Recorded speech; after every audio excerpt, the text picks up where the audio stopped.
Και τώρα πλέον το βλέπετε μπροστά σας, σε όλο το μεγαλείο, το Λαδόκαμπο, ο κάμπος με τις ελιές, πανέμορφο.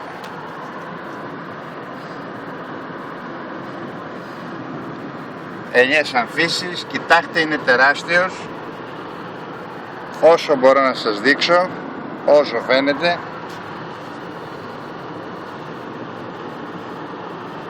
Ανέμορφος.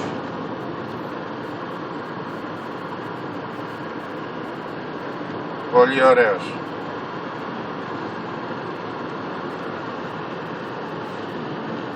Για λίγο βλέπετε και την άφησα σκαλωμένη, την άκρη της τουλάχιστον, στο βουνό. Κοιτάξτε το Λαδόκαμπο εδώ πέρα. Ελιές μες στο δρόμο. Πολύ ωραία, πανέμορφα.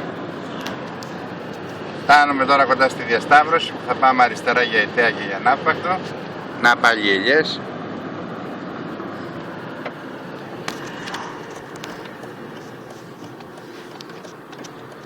Και τώρα θα μπούμε μέσα στον κάμπο.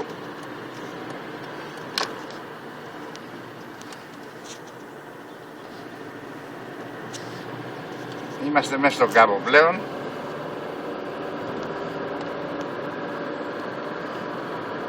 Αριστερά δεξιά μας ελιές. Ο δρόμος μέσα στον κάμπο.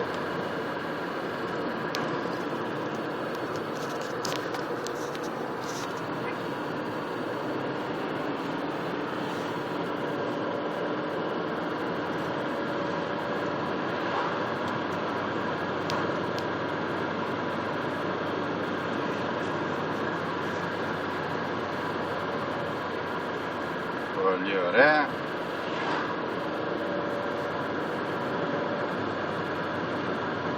Το βλέπετε και αριστερά και δεξιά.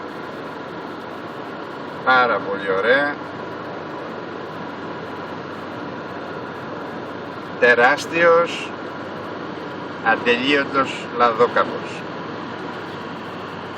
Αυτά για την ώρα και το επόμενο βιντεάκι μέσα στην ναύτα.